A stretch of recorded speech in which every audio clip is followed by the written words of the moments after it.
So it's great to be here with you. I know it's been a long day, but my absolute objective is that for those of you who decided to stay for this session, that even though as much as you've received today and you're excited about what you've received today, that there's really just another level of something you're going to get in this next short meeting. Do you believe that? Yes. Because if you believe it, you can receive it, right? And so I'm going to talk to you today a little bit about group marketing success. It is no secret. A lot of what we have done in the first initial onset with our business was in the group arena.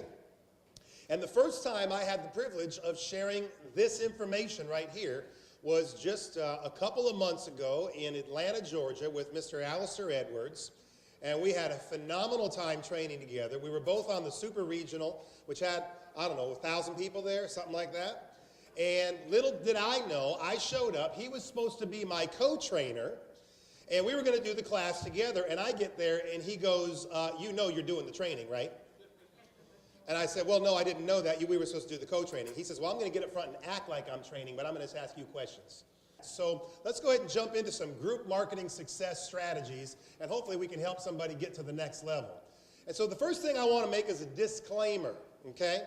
Disclaimer is that don't come into this session today and you heard somebody say somebody else became successful or did really well last year in group, so you think, as the lead trainers have already said, that that's your secret sauce or that's your missing element or that's the magic potion, because I'm going to say to you very clearly, you're going to actually get to see me, this morning you got to see me in one light because we're presenting to everybody.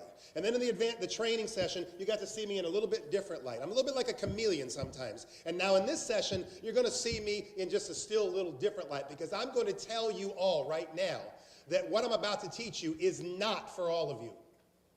Okay? Group marketing employee benefits arena is not for every Legal Shield associate. It just isn't. That's why Legal Shield gives us the wheel opportunity of success so that you can find the best fit for you and your personality and your background to find out whether just selling legal plans or identity theft plans or specialty plans is the best fit for you. And we know, because it's been proven, you can make a six-figure income doing that. Or some of you may realize, because of your business acumen and your background in the business world, that the small business arena may be the best fit for you in your productivity style. And then still yet again, you may discover what we're going to discuss right now is the employee benefits or the group marketing division may be something that's a good fit for you. But again, what's the disclaimer? I'm saying to you, it's not for everyone. And so if you go through this information and you come to the conclusion, or you take off running on 90-day run doing group marketing, and you come to the conclusion at the end of that this is not a good fit for you, you did not fail. You succeeded because you were able to hyper-focus on what it is that you are good at. And if you are good at that and consistent at that, you will be a winner in my book every day of the week. Okay? So we're going to talk about, this is only a piece of the pie. We are still one company with many opportunities. You got to find your niche or use them all to build an empire. So the Legal Shield business opportunity is like a television, and all these different opportunities here are the different channels. Quite frankly, there are some channels that come across my satellite receiver I do not enjoy. So I don't watch them. I don't partake in them. They are not for me. There are other things I may enjoy that you may not enjoy, and you get the freedom to be able to choose which channels you get to enjoy. And it's the same with this opportunity in this business, which is why I love Legal Shield opportunity, because you get to pick what's the best fit for you.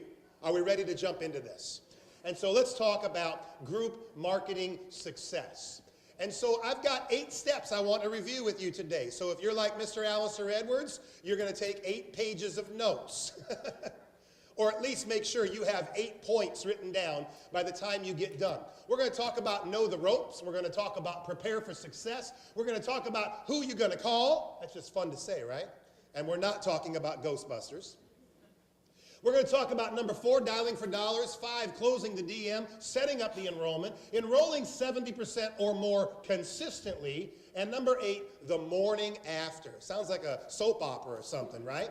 But there's a lot of truth to all the different elements that I want to bring to you. And so we're going to jump into this and talk about number 1, know the ropes. Everybody say know the ropes. Everybody look at the person next to you and say know the ropes. Come on, let's all pay attention now. Listen. I don't know about you, but can we just have some honest conversation today? We got too many people running around that don't know what they're doing. And my objective today is to ensure you and to make sure you understand and to beg of you that before you jump into these B2B arenas, you know the ropes, you study the system, you learn the industry, and you make sure you know what you're doing. Because if you go out trying to do this and you're not yet ready to be in the marketplace, you're going to damage the market for the rest of us. Clear and frankly put. You're going to hear me be very upfront with you today in this session because everything I'm going to tell you I have personally experienced and I will share and elaborate with some stories. So number 1, you want to understand the service. We all know that that's a basic, that's a 101 of our business. If you don't have the service and use the service, have passion about the service, belief in the service, then when you walk out of this building today, you better put on your calendar first thing tomorrow morning at 9 a.m. to call your provider attorney and call them, even if you just ask them a question. Use your service. Make sure you know what it's there for. Start thinking of every kind of possible way you can bug that provider law firm so your passion and your conviction and your belief is higher than ever. Because when you are presenting to a group of employees, this employee benefit, your conviction has got to come through. Your belief and passion has got to come through. And that is largely a part of my success. People come up to me after an employee meeting and say, thank you for not being boring. And I'm not boring naturally because I have a passion and a belief in what I'm doing.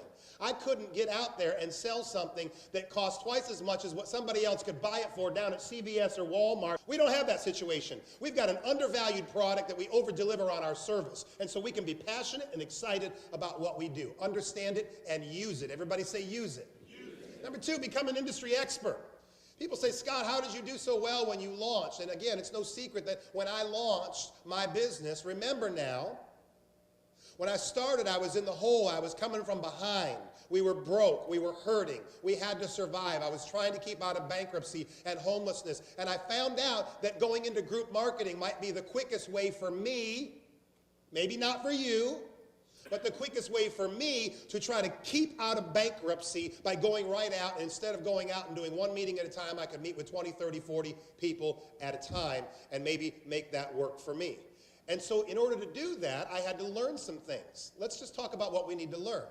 This industry is called the employee benefits industry. It is a $51 billion a year industry that we are a part of.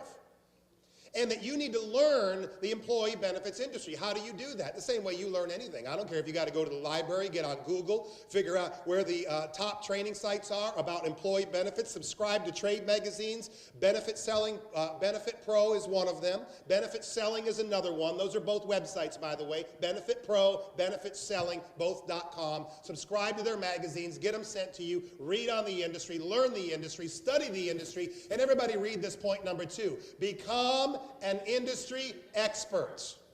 That's what I did. I wanted to become an industry expert so I could talk the talk, walk the walk, and if you're going to go out and knock on doors of businesses and you're going to talk to HR managers, you've got to be taken seriously. You cannot be now you're going to I'll ask for forgiveness at the end, okay? But you cannot be a part-time Legal Shield networker, which is a great thing to be, and then try to come over and dabble in this arena without using the service, without having the passion, and without having the knowledge about the industry. Because you're going to get into that meeting where you're going to be expected to be looked at as a professional and know the language of the employee benefits industry, and you're not going to fit in. And if they don't buy into you and your professionalism, they are not going to allow you to come in and talk to their employees. Is that pretty clear? So you got a job tomorrow morning. Those of you that aren't going to work in the morning, or those of you that stay up late, get on the internet, subscribe to some of these trade magazines, and start becoming an industry expert. What's the industry? The employee benefits industry. Specifically, our niche market is the voluntary employee benefits industry, which means employees don't necessarily have to come to our meetings. Like a health insurance meeting. They are required, they are mandated to come to that meeting. So wouldn't it be great to be there? No, I wouldn't want to be there. I don't want to be in that space. I don't want to be the health insurance broker coming in, selling health insurance plan, knowing that 52 other brokers are going to try to come in there next year and kick my plan out and put their plan in. I don't have anybody trying to come in behind me and kick my plan out. When you're done practicing your presentations, then practice your presentations. Before I went out and did my first employee benefits meeting, and I know you won't believe me, but I'll tell you the truth. People say, Scott, you're such a natural. You get up, you got your hand motions. That's the Italian in me, but you couldn't tell from my father's last name. My mother's maiden name is Mingione, and so that's the Italian in me, so I'm doing all this, and I need the wireless mic. And you just would think that this is natural and easy for me. But here's what you don't know about me. You don't know that this morning, while many of you were still sleeping, and last night when many of you had already gone to bed, I was sitting in my room alone looking over my notes, and I was preparing for the training session today. And when we got here early and we had a little time to waste, I opened my notes again. And if you were sitting next to me on the front row, I opened my notes again. And what was I doing? I was practicing my presentation so that when I get up here, I can be the best I can be for you, because you deserve that. And when you're going to be an employee benefits presenter, you better get up and be the best you can be for those employees. They deserve that. So you got a couple different presentations you're going to have to learn. You're going to have to learn your presentation on making cold calls, face-to-face meetings, drop-ins, canvassing. You're going to have to learn your presentation for decision-maker meetings. You're going to have to learn your employee benefit enrollment presentation. And all of those things, I tortured my family members and said, you are my employees now. Now let me explain to you your new benefit. I enrolled my kids like 16 times. I would be driving to a meeting, and I would be enrolling the windshield and, drive time in front of my car. I'm going through my rehearsal. I'm going through my presentation. I go to your group school or your group school, and I know I wasn't supposed to, but I got my little digital recorder out, and I recorded you doing a presentation, and I listened to it over and over and over and over and over until it became second nature. That's what it takes if you're going to be good at what you do. Remember earlier in my previous session, you got to educate yourself and become a master at what you do. And that's why some people suffer in some of the arenas in their own business that they strive to excel in, because they won't take it as a thing that they have to master. If you mastered this business, you'd be the next $1 million ring earner walking across this stage. It's just a matter of shifting your mind to understanding you've got to spend time developing your skills. And then we're going to go to number 2. Everybody say, prepare for success. Preparation is halfway done. You've got to prepare before you even start. You've got to be ready before you get into the situation, so that when you get into the situation, you already know what you're going to do. You don't get yourself into a situation and say, oh my, what am I going to do now? You don't go out canvassing businesses and not know how to do a decision-maker meeting, so that if you meet somebody standing there saying, well, why don't you come into my office and we can talk right now? And you go, no, I'm not ready. So you've got to prepare for success, and here's how you do that. You cannot prepare to be successful until you first make a mindset decision that you got to develop yourself. And in this industry and in our business and in any business, folks, you've got to work on you. If you're going to be the best you can be, you got to work on you. Personal development, personal advancement, personal education, learning this industry. And I started to make a point earlier about how I would bug these guys. And they'd see me, I was like the stalker. I was like, they are not my upline, and I would be like, hi, how you doing, Mr. Self? My name is Scott Brooks. Can I call you sometime? And I don't even know. I think I saw somebody next to me. I was in a room. Somebody next to me was talking to Darnell, and Darnell gave that guy his phone number and said, call me sometime, brother. He was like some RVP of some state, and I'm listening in, and I'm like, that's his phone number. I ain't got his phone number. Because I get myself into developing myself, and sometimes to develop yourself, you got to get around the successful people who know how to do this, like Mr. Alistair Edwards and your group trainer, it's Terry, right? And so you've got to understand that you've got to work on you first. So we make up our minds we're going to work on ourselves. And then we're going to get plugged into successful people, which is what I just got through talking about. And then we're going to make a commitment to being a professional. Now, I could stop here and leave the other 6 points for another day. And I could talk to you for the rest of my time about this last thing you see on the screen. We've got to make up our minds, and we've got to make a commitment to being a professional. Because I have spent already in the last 27 months, can I come down here? I want to connect with you guys a little bit better. I have spent the last 27 months, unfortunately, too much time of where I'm having to apologize to businesses and to decision makers and to employees for some half-hearted effort that some other associate came in and messed the program up. And when I walk in, I get to hear about how somebody walked in and did this and did that wrong and said this and said that wrong and were rude to my employees and said all this different stuff. And I find myself in a place of where now I'm apologizing for some work that somebody else did. So how do we clean that out of our market so that the market is strengthened and you help me and I can help you so that that never happens to you where you have to come in behind me and hear somebody badmouth what I did? Here's how you do that. You make a commitment to being a professional. Learn how to talk the right way. Learn how to act the right way. Learn how to dress the right way for this industry, for this profession. Learn how to represent yourself and your company in a professional manner. And if you don't really know or have a clue how to be professional, then you need to start back on developing yourself up at the top of the list and go to some personal development classes that'll help you to learn how to be a professional. Because this is the business-to-business world, folks, and it will chew you up and spit you out if you are not a professional. It's just the way it is.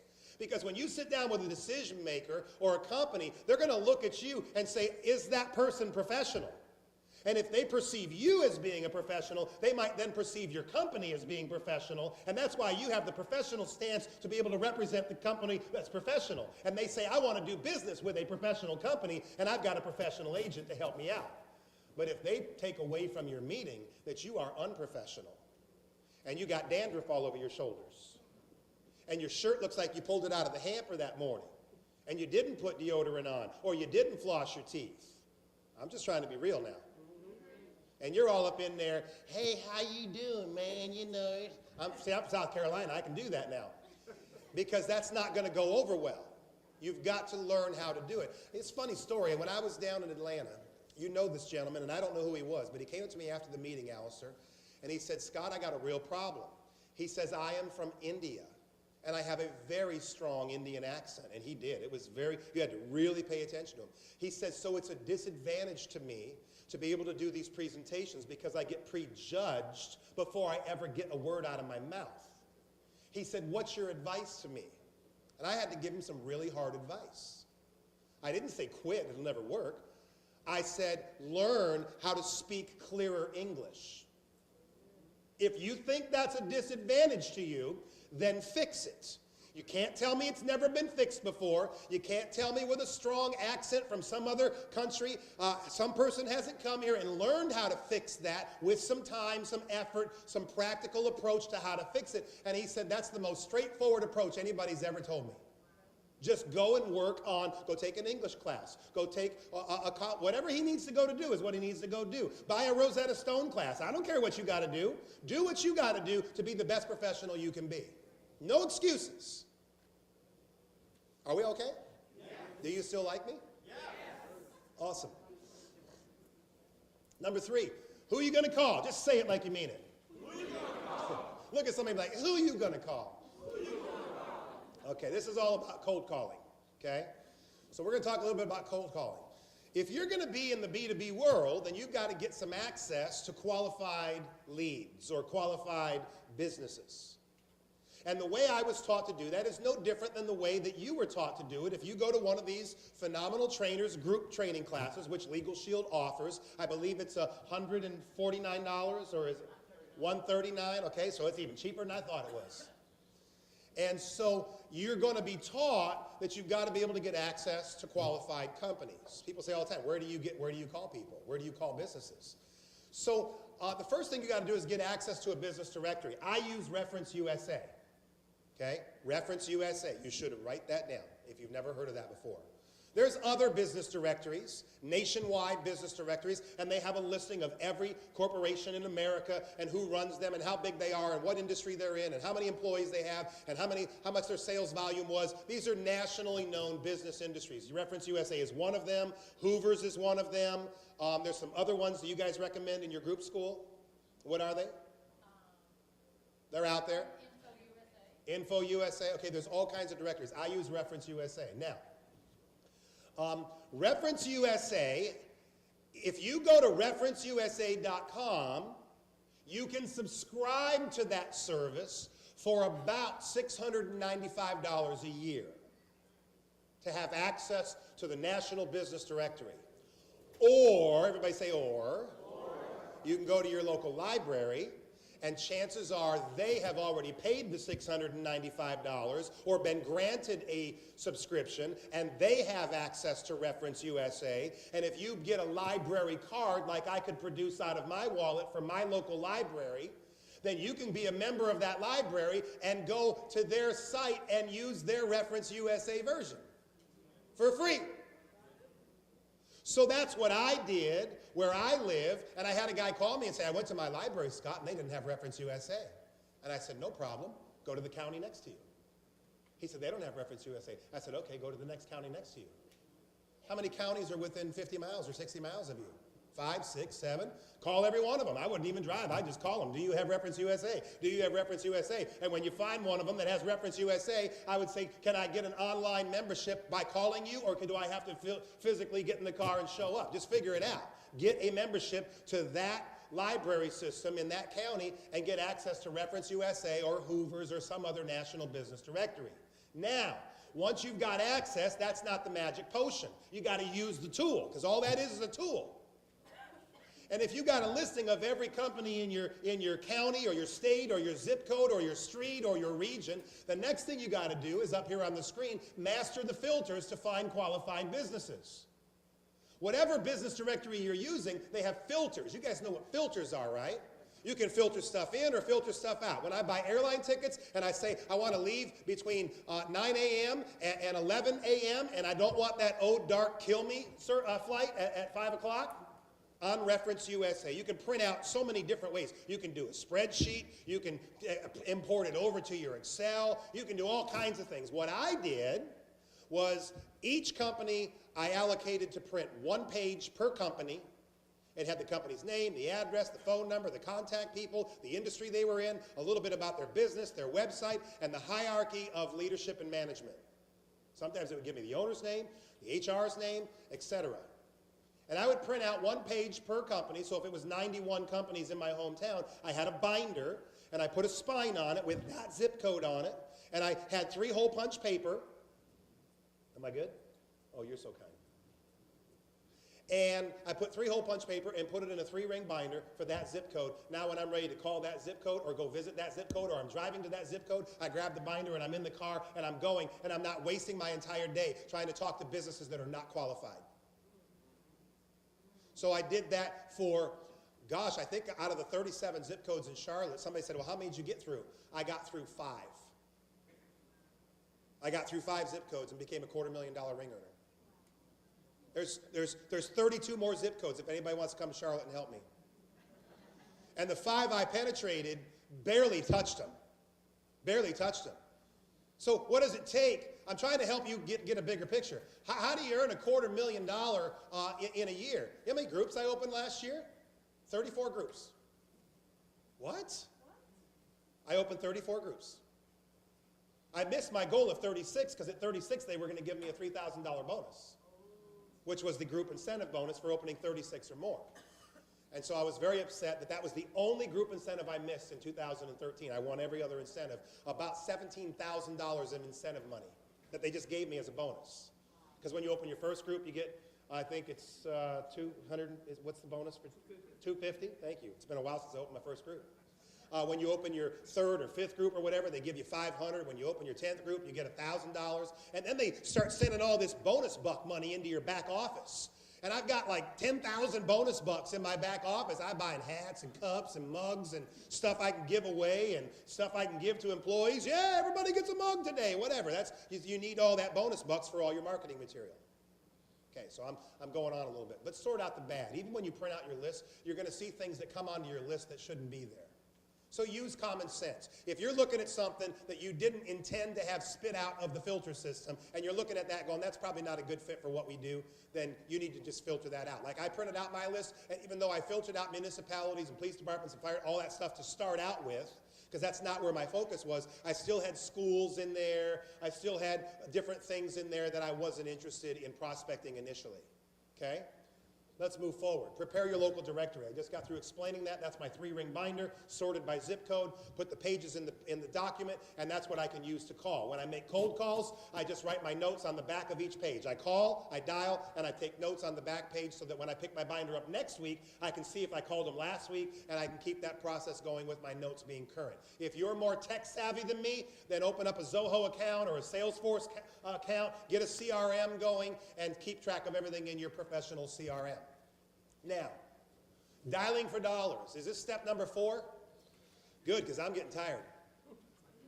Dialing for dollars. Now, this is cold calling. Now, you can go on the internet and you can find all kinds of training on cold calling, and I studied it all. I went and looked at it and read it and subscribed to it and listened to it and tried it. But the bottom line is that cold calling is, what we mean by cold calling is that you don't know the people you're calling. Of course, anybody who's starting in group employee benefits, you should call every business owner you know for starters. You should call your warm market first. Ask them to do you a favor and let you come present the information to them. And then bring your group trainer or your field trainer, because Legal Shield has certified field trainers all over the country, of which I am a field trainer. I travel all over the United States going out to work with people to do presentations for companies. And I train them how to do what I do. Terry does that. Alistair does that. You call us, and you don't have to figure this out by yourself if you think this is a good fit for you. And I would highly, highly, highly, and let's say it one more time together, highly recommend you use a field trainer for your first 1 or 2 enrollments. And you don't have to figure it all out. It's kind of like being a fly on the wall, letting your field trainer do all the work, and you get paid half the money. And then you can work with the field trainer as long as you want to and split the groups with them because you're paying for that education and knowledge, which is very much worth it. I did it. So if I wasn't beyond it, I know everybody in the room isn't beyond it, but you get to say when you're done. I'm done, I can handle this myself, and now I get to keep all the commissions for myself, which is exactly what I went and did. So don't look at that as some kind of a negative. So you got to know your script. What's your script? Now, ladies and gentlemen, let's have a conversation. I've heard every script that's out there. Maybe I haven't heard them all, but I've heard a lot of them. You've heard a lot of them, right? And I've heard all this stuff where people are saying, well, what you really want to do is you want to get up on the phone and you want to not really quite tell them too much, but you want to tell them enough. And you want to get on the phone, you want to say, hi, my name is Scott, and I've got a phenomenal opportunity to show you and present to you a benefit program that your employees will see great value in. Did I tell you anything? Did I tell you anything? No. If you're a professional HR manager, are you going to set an appointment with that person? No, I'm like, you joker. You know how many calls these HR managers get for people like us that are trying to come in and sell the employees something? You've got to set yourself head and shoulders above the field. And so here's my approach. People ask me every day of the week, I get emails, Scott, what's your script? Scott, as if the script is a secret sauce. And it's not. The script is simple. First, you want to write the script down? Here's the script. Number 1, say hello. Number 2, tell them your name. Say, hi, my name is Scott. Look at the person next to you and say, hi, my name is, and don't say Scott.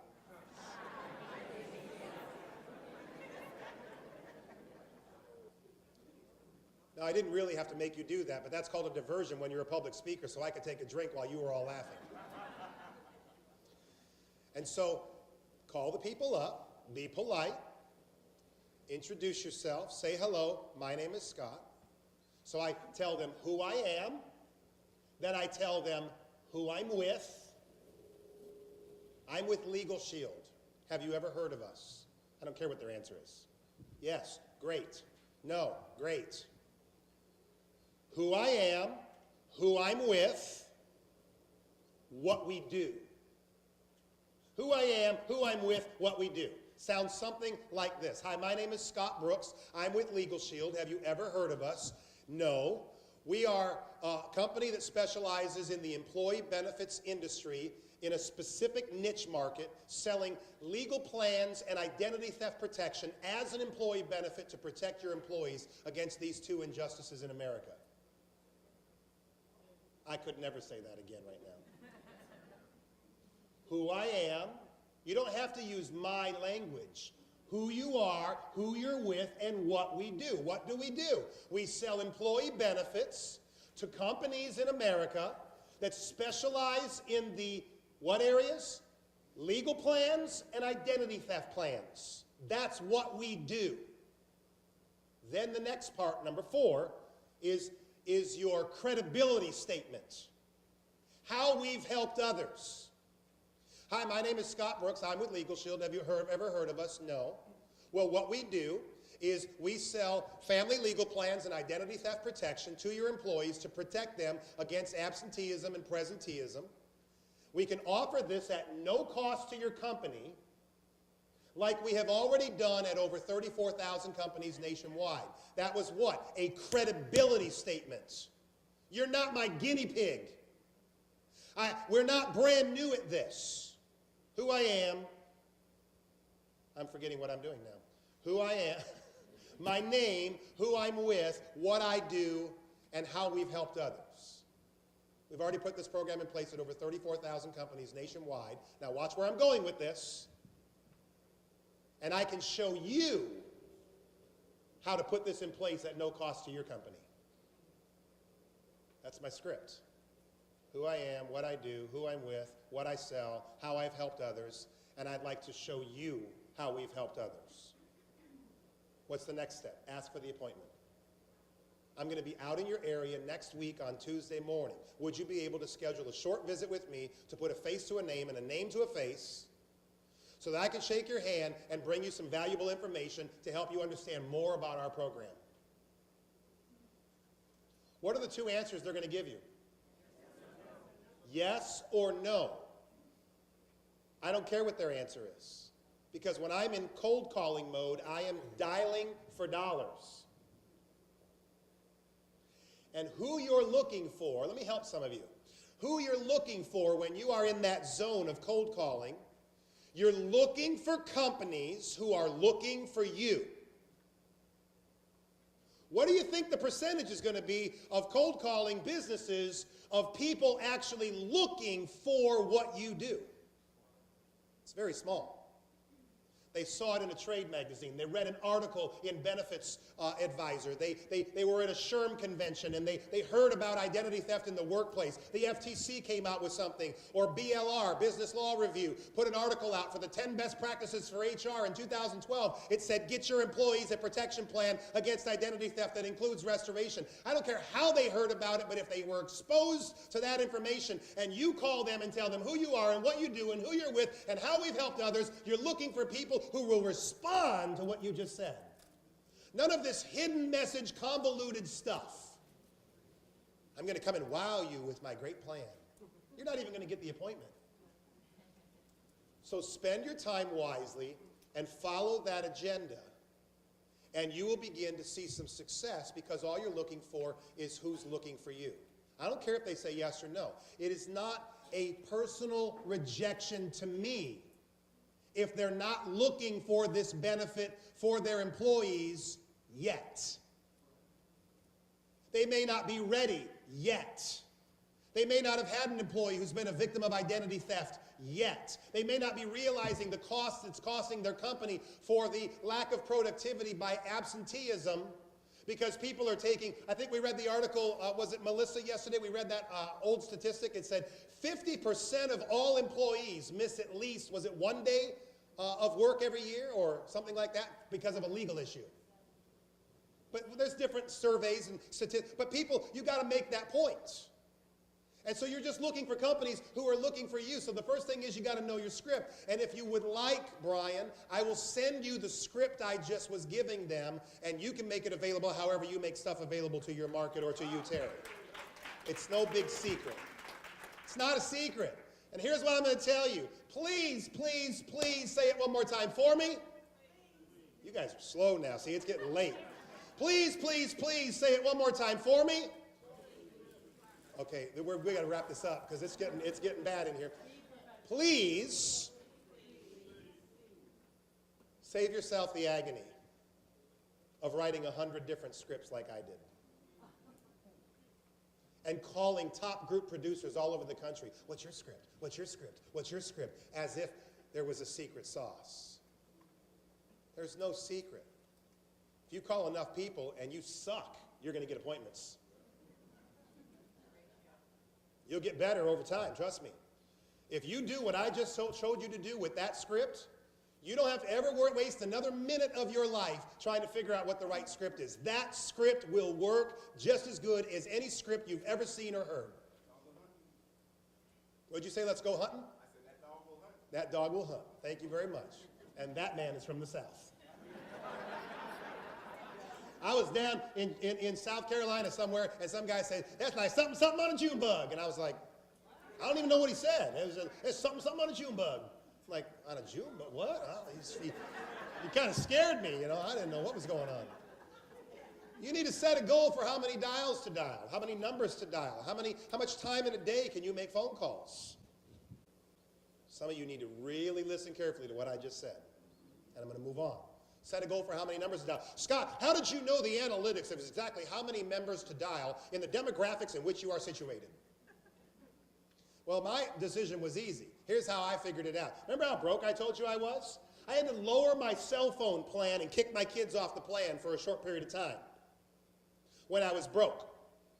So calling 50 or 100 companies a day, my cell phone carrier service couldn't handle it because I wasn't making any money and I couldn't pay the bill. So what I found out was I could buy a headset from Best Buy for $24 that plugs into my USB port on my computer, which I was already paying for the internet service at my home, so I had access to the worldwide internet. And I heard there was a company called Skype that would give me 50 dials a day anywhere in the world using their Skype monthly service for $2.99. So the way and manner in which it came about of how am I going to make 50 dials a day is because that's the only amount of numbers Skype would allow me to dial in a day. And when I got to dial number 51, it was like, dee, dee, dee, you have exceeded the number of calls on your account for today. I'm done. It's not rocket science. And so I learned how to use my Skype account, hooked to my computer, had never done that before, had to learn some new things, back to that educational component. Got on the phone, and by the way, with a headset, it was so much better than trying to use a physical phone and having to pick it up and put it down.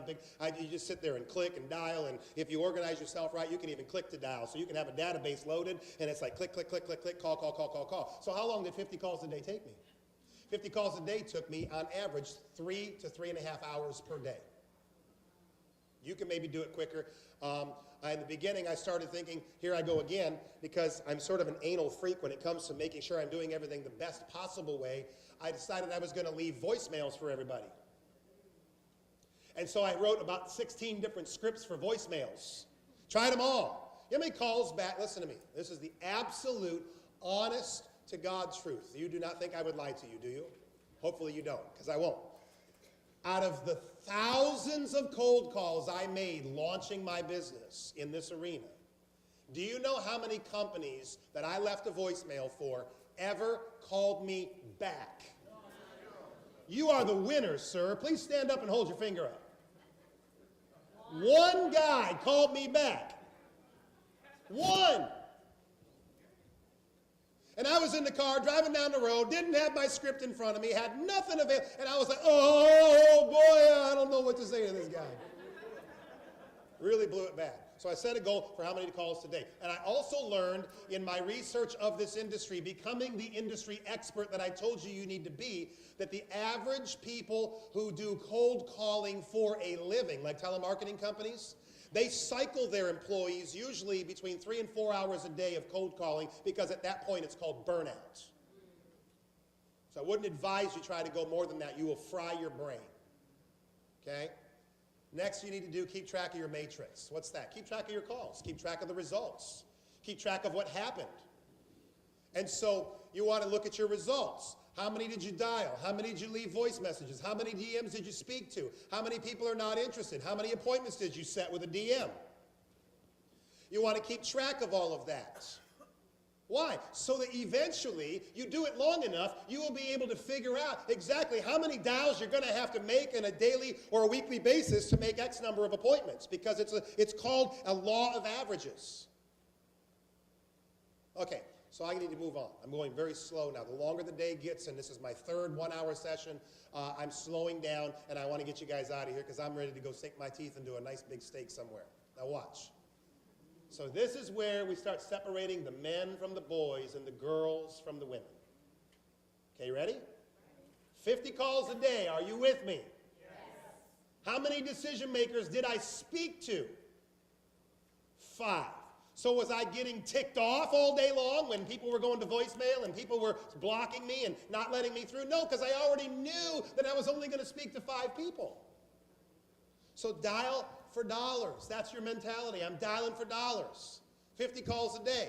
If I make 50 calls a day, I will speak to 5 decision makers. If I speak to 5 decision makers, how many appointments will I set from those 5 conversations? 1. And if you have a really stellar day, 2. You're rocking it, man, if you made 2 appointments today and made 50 calls. And so here's the matrix. 50 calls a day, speak to 5 decision makers, make 1 appointment for sometime next week. And then tomorrow, I get up and I make 50 calls a day, and I speak to 5 decision makers, and I set an appointment for next week, preferably the same day of the other appointment, either morning or afternoon. And then the third day, 50 calls, talk to 5 people, make an appointment. 4th day, 50 calls, talk to 5 people, make an appointment. 5th day, 50 calls, talk to 5 people, make an appointment. How many appointments do I have next week? 5 decision-maker meetings. If I go out and do 5 decision-maker meetings and I learned my script and I practiced and became an industry expert, how many enrollments will I schedule from 5 decision-maker meetings? I'll schedule 1. So if you're getting 2, you are rocking it.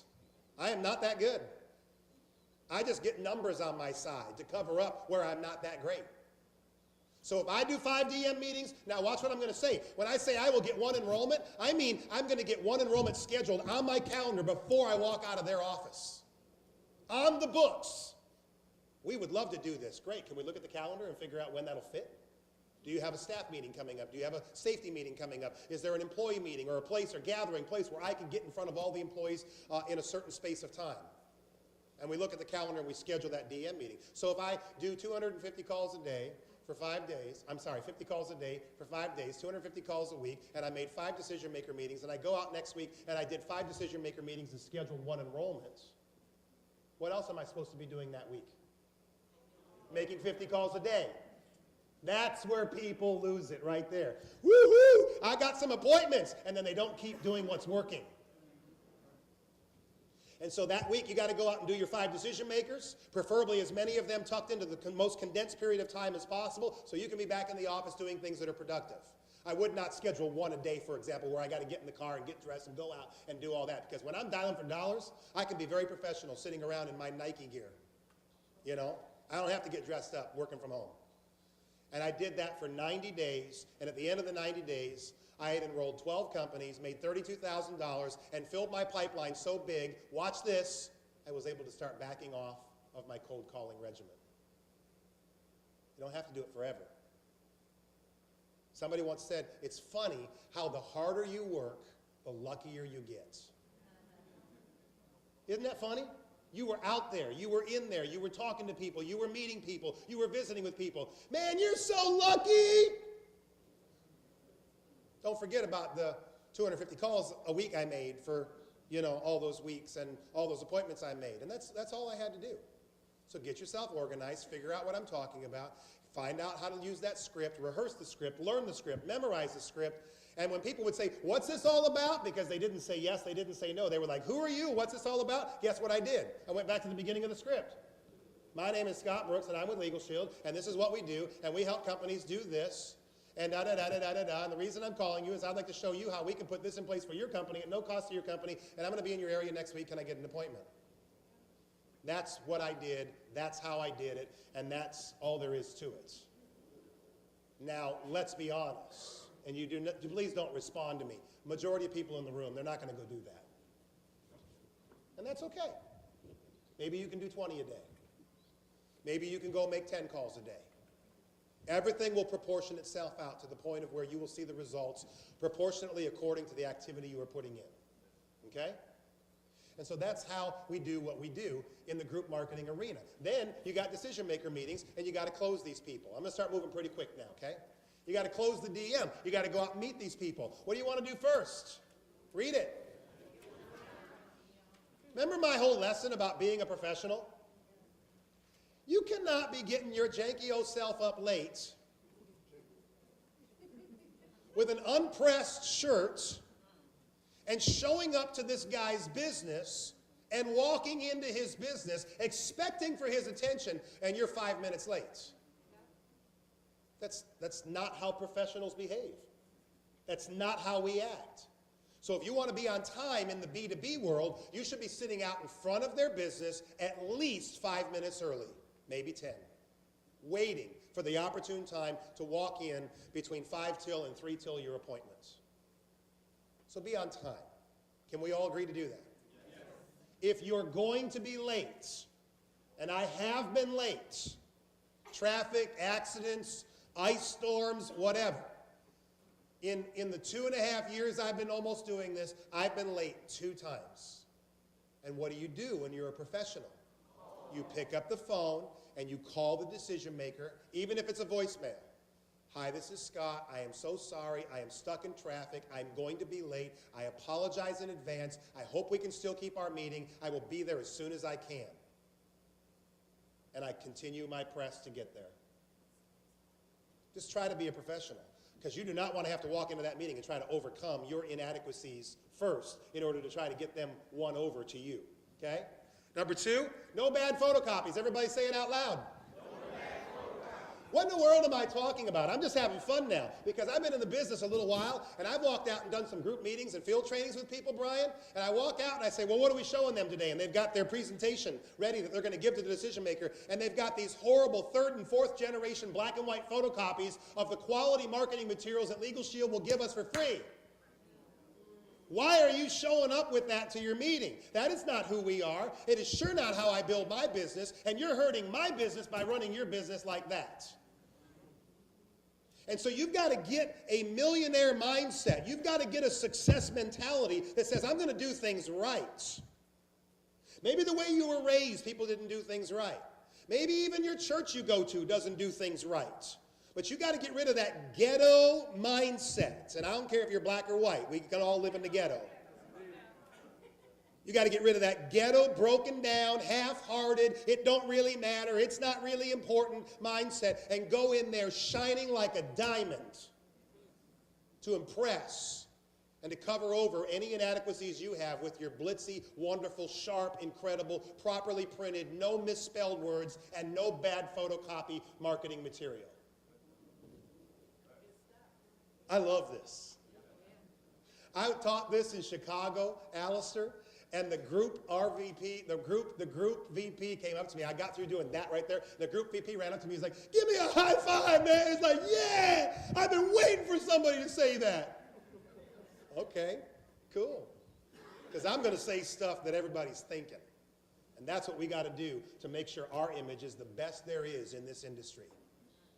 And it'll propel you into success. It'll open doors for you because they're going to want to do business with professional people.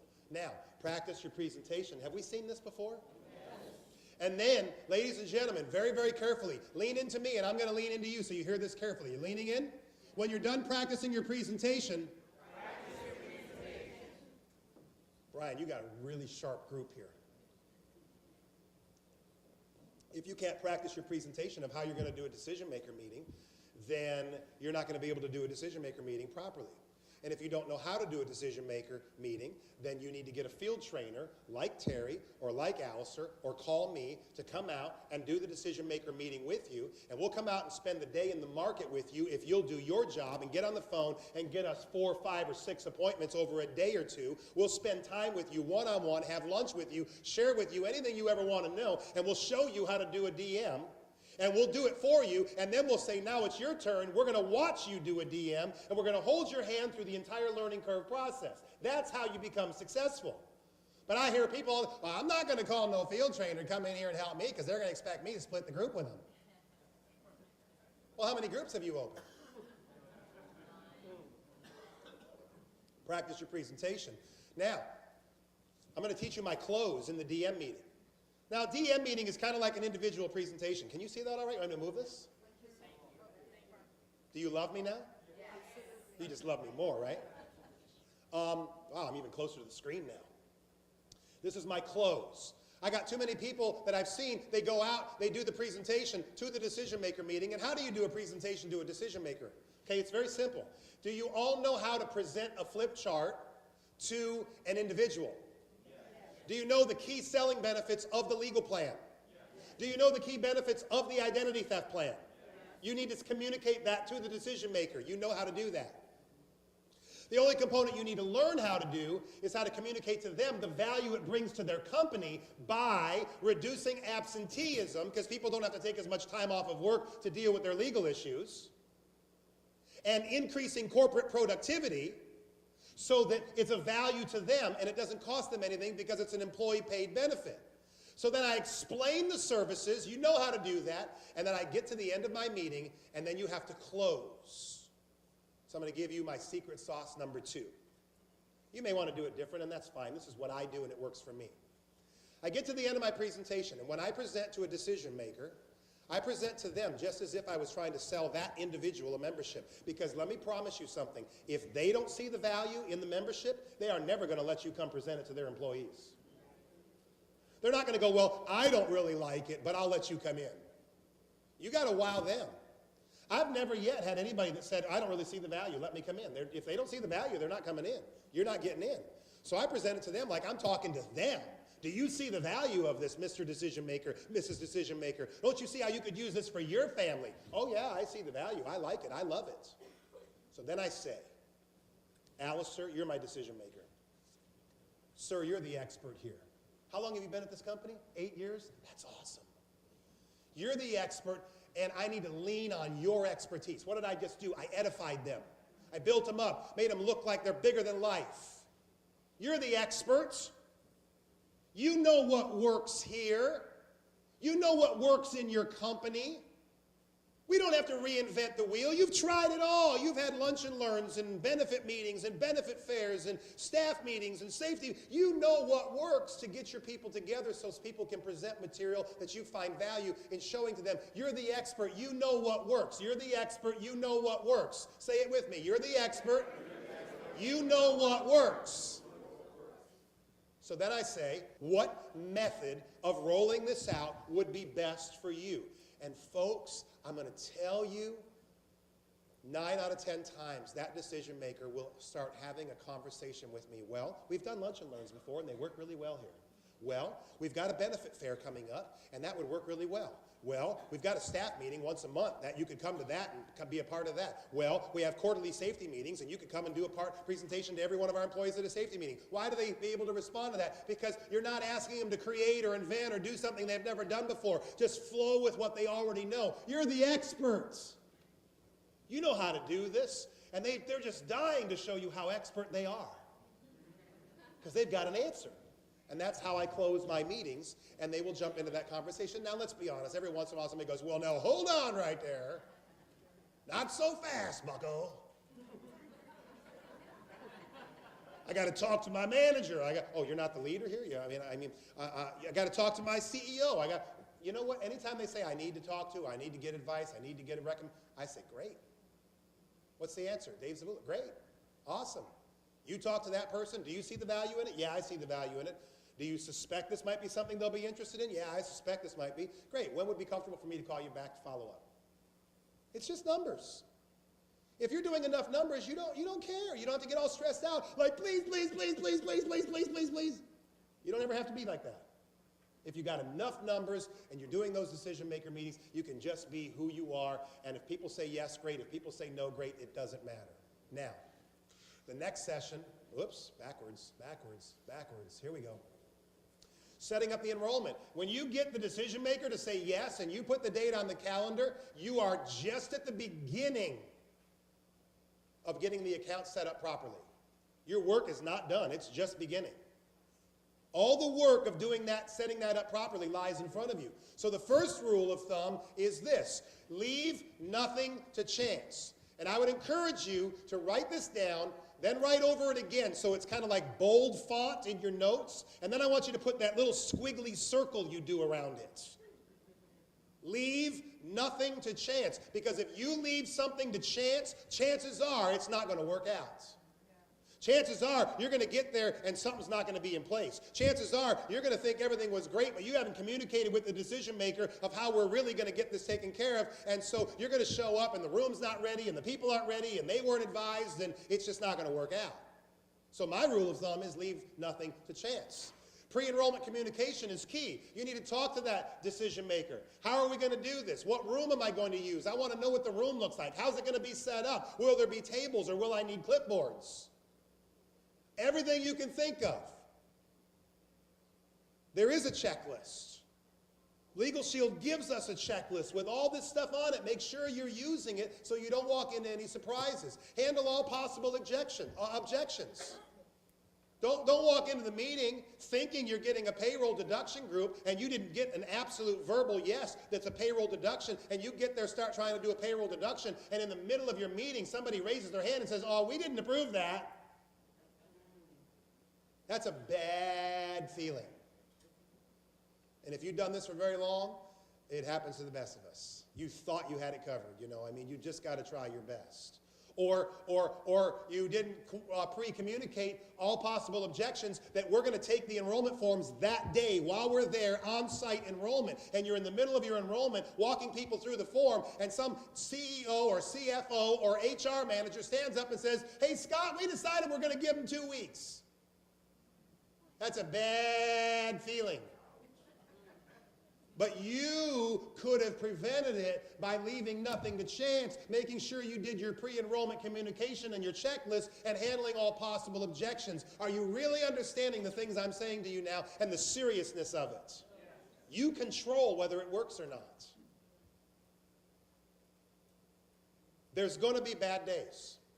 There's going to be bad things that happen. I don't care who you are. You can be the best there is. I've talked to the best. I know the best. Jason Lavender's awesome. Dave Paperno's awesome. Rob Vess is awesome. I was number 3 in the country last year in production in the group arena. And so I'm not awesome, though. But anyways, stuff happens. So I'm really contemplating sharing with you that, folks, do the best you can. And even when you do the best you can, sometimes stuff still just doesn't work out. So be a professional, and don't let it destroy your life. Don't let it cause you to quit. Because if I told you my worst story ever, I think I will. Should I share my worst story ever? You guys are morbid. They want to hear my worst story ever. Okay, my worst story ever. Guy calls me to field train him in Virginia. Scott, will you come up here and field train me? Yes, I will. I said, you have to set 4 meetings minimum before I'm going to get in the car and drive 7 hours to come field train you, or I'm going to get on the plane. So, see, they're getting ready to put a timer on me now because we're going on too long. So I'm dragging this out too long. And so this guy says to me, come field train me. I go to field training. We go out to a group. We do the DM meeting, and the DM says, yes, I love it. Let's do it. We set it up. We scheduled it. I got 2 locations, 100 employees. Let's make it happen.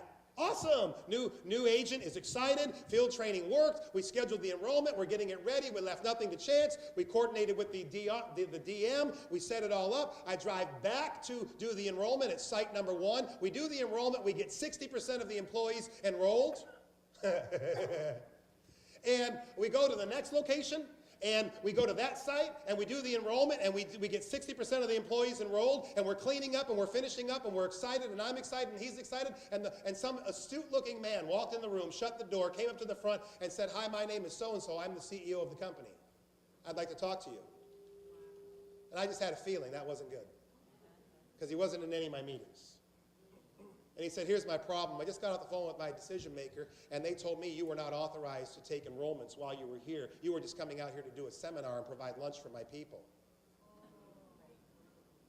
And I said, "No, sir, that's not true. If you'd like, I can show you the emails between me and your decision maker, setting up the date, the time, coordinating the effort, coordinating that we would take the applications on site, the enrollment." He says, "Well, I don't need you to pull that out as proof because I trust my DM is not lying." So he's siding with the decision maker meeting. What I think happened was the decision maker did not communicate properly to the CEO. And he got ticked off and called her and said, "Who's this guy up here doing this enrollment? You didn't share with me what this benefit was." And he got mad at her, so she did what? She threw me under the bus. And he said, "I'd like you to give me the enrollments you got from both locations." And we gave him 68 applications, and he shredded them. Leave nothing to chance.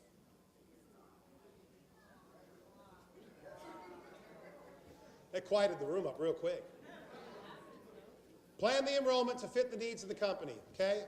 Work days, meetings, workshops, lunch and learns, whatever that fits for the company, that's what you do.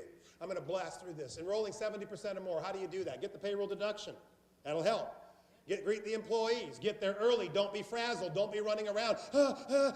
You're late. You're running around trying to get the room ready. Get there early. Be relaxed. Be cool. Greet people. Have conversation. Build rapport with people before you ever ask them for the application. Okay? Practice, practice, practice. Have we heard that before? And when you're done practicing, do what?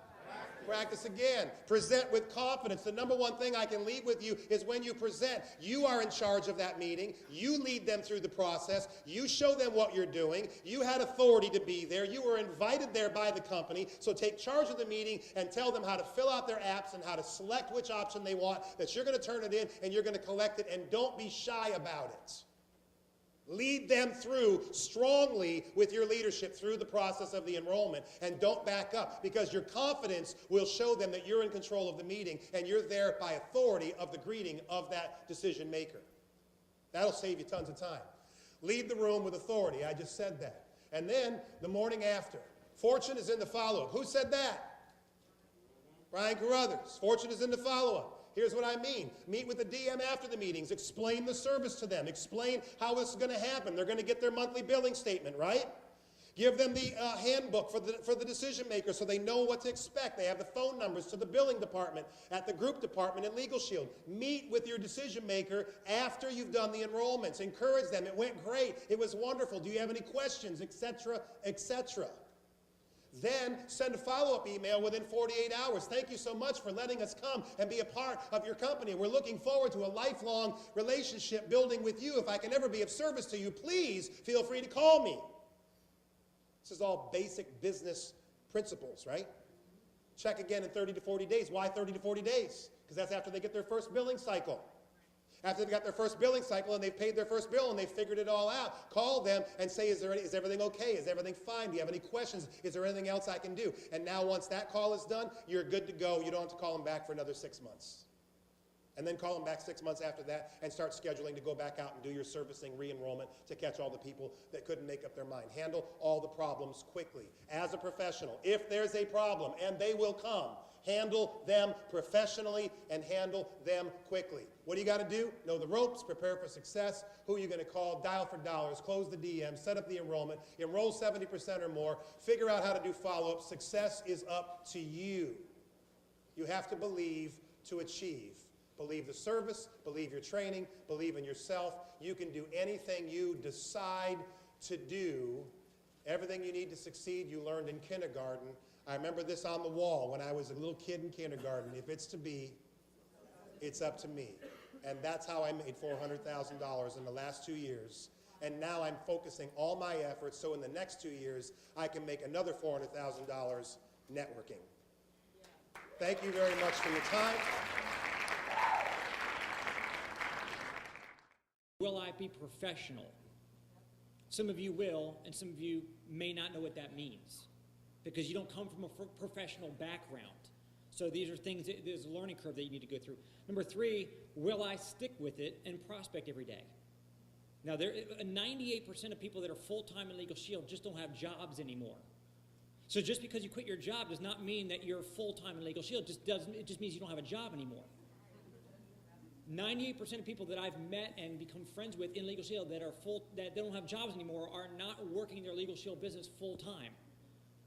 I've asked my executive directors on my team on numerous occasions in the last year, how many days have you actually put in 8 to 10 hours a day of actual work in your Legal Shield business? And I don't think any of them said they had done that in the last 30 days when I asked them that question. Yet they say they're full-time, they say they're motivated and ambitious, but they're not making 50 phone calls a day, whether it be on a group or recruiting or anything. They're not full-time. So you got to ask yourself, are you going to treat this as a profession? Now, the good news is that you can do networking, you can do group part-time. I'm not saying you have to be full-time. I'm just simply saying, are you going to treat this professionally? Because when you treat it like a business, it pays you like a business. And lastly, will you service the accounts that you get? I'm sure that whether it be Terry or Scott or whoever in this room, and the Lloyds probably get conservation groups, and Alistair probably the same thing. People that go out and sign up a group, they don't service it. The company does not want us to have egg on our face where we're not providing good customer service. So if you're not going to go follow through with the things you just heard, then don't even start the process. Which leads me to my next thing, is that you can actually do group without doing group. How many sales have you made, Alistair? 4,000. I want to get paid on 4,000 sales, but I don't want to go do what Alistair's doing. But if I recruit somebody like Alistair into the business, I'm still getting paid on 4,000 sales in an override. I'm not getting paid the full commission of the salesperson's making, but I'd rather have 1% off the efforts of 100 people rather than 100% off my own efforts. So you think about this. Why is Scott, who stayed at my house last night, we'll be together again tonight, sleeping in separate rooms, but believe me, I tried. But he made $400,000. A lot of his income has come from personally selling memberships, but some of his income is also coming from building a nationwide team. He's in probably a majority of states or a lot of states around the country. He's got associates he's bringing aboard. Some of them, because he actually is getting good at group, he can actually recruit somebody into it and teach them how to go out and do group. So if I'm in his shoes, I'm going to be doing 2 things. I'm going to be showing people how to do what I do well, which is I'm going to have 20 frontline people out there that are doing 50 sales a month in group, getting paid overrides on 1,000 sales a month. You guys catching this? Yeah. And Darnell talked about page 56, which is I think the highest page he's read up in the book so far, because there's better stuff beyond page 56. But he's talking about network marketing because Darnell has never done group either that I'm aware of. If he has, thank you, Darnell. He's not here tonight. But the point being is that there's other stuff in here that pertains. There's four parts in the book that has to do with group that really doesn't have to do with group. Number 1, recruit your weakness. Man, I wish I recruited Scott Brooks. Oh my God, you would definitely be getting steak tonight if I recruited you. You'll get a hamburger. No, okay, you get a steak. You get a steak. But here's the thing, recruit your weakness. So even though my weakness is group, I want to recruit people that want to go do group. Number 2, and so there's a whole chapter on how to recruit your weakness. That could be recruiting somebody who has no money because you have no money. You have time, but you don't have any money. Go recruit somebody who has money. They can fund you, buying you the tools that you can use your time and help build a business underneath of them. That's kind of the second thing is what separates top earners from average earners in this business. Some of the stuff he talked about is covered in that chapter. And then thirdly, grab their top 10. That's another chapter title, grab their top 10. So here's what you can do. See, Alistair is also doing both. He's doing group and he's also building a team. Well, as a networker, if I recruit Teresa into the business and she's not really going out and really running hard after it, I can get her top 10 list and go recruit people that she's probably not even calling on her chicken list. So I can get her top 10 list to go recruit them, but if you're in the group mindset, that's your path, then you can also ask her, hey, look, write down the 10 names and phone numbers of people you spend money with. And you can call her dentist and her doctor's office and her hair salon or anywhere that's got 5 or more employees. If I'm a group person, I want to work her top 10 list. And again, I'm going to give her a piece of the action on the sales I'm going to go make, right?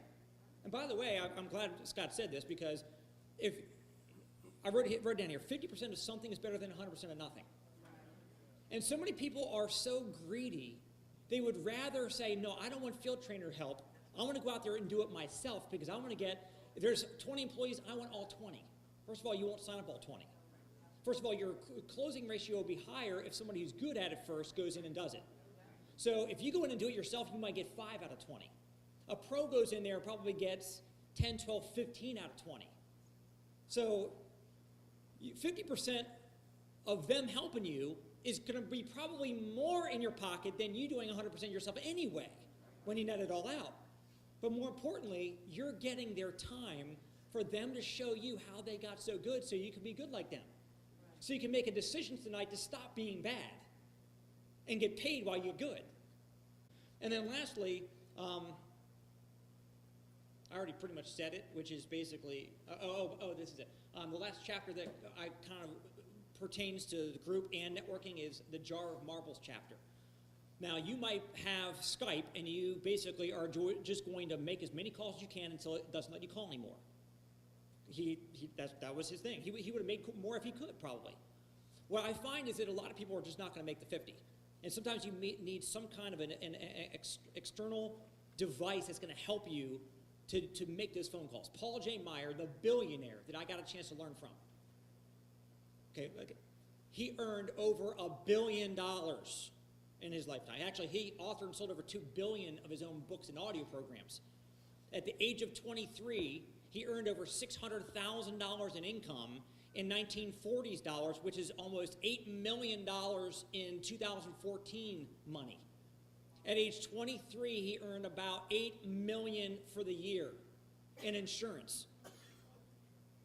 He would put pennies in one pocket, and every time he made an appointment or called on somebody, he would put it in the other pocket. He wouldn't go home until all the pennies went from this pocket to this pocket. His day was over.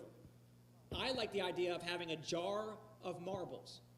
And you got a jar on, this jar is full of marbles, and it's got a picture of something you don't like. Your boss, a picture of your kid crying or something, and then a jar with a picture of something that you do like what you're doing this for. A picture of your kids smiling, or a picture of Disney World, a picture of your new home you want to buy, a picture of you and your spouse retired one day. Just go mock it up, go pretend you're retired and get a picture of that. And then you take a marble out of the bad jar every time you make a phone call and put it into the good jar. When you equate what you're doing with something that's getting you closer to your goal that you see on the picture of that jar, you will do more than you otherwise would have done. Because it's very easy to just slack off and not do it. Group recruiting is all the same thing. You are your biggest enemy. You're your worst obstacle. And if you get over that, I'm telling you, today was magical for me. I was just listening to Scott Brooks and Darnell today. I needed to hear this stuff. You know, and some of you guys came in at the end, so you didn't hear what he said earlier. I was joking around, but not. When we were in my kitchen earlier today, and he said something about the CDs that come in a kit. And I said, and Melissa was laughing. She goes, yeah, Brian listens to himself driving down the car, listening to the Next Step CDs. And I said, I learn listening to myself. What I mean by that is the stuff that we went into the studio and Darnell extracted out of Dave and I. Some of that stuff is just like subconscious competence or unconscious competence, where that stuff is in there. But if you don't bring it out and bring it into your conscious presence every single day, I listen to myself. I don't just go to my own parts. I mean, I listen to the whole thing. But when I come on, I'm hearing me telling myself the stuff that I know that made me $15 million. And if I want to go make $30 million, I need to keep doing the stuff that got me the 15. So whether it be, and by the way, it's funny because reading my own book is the same thing. So the name of the game is just get the information and do the daily disciplines. So as we wrap up here, thank you so much for being here. This has just been absolutely amazing.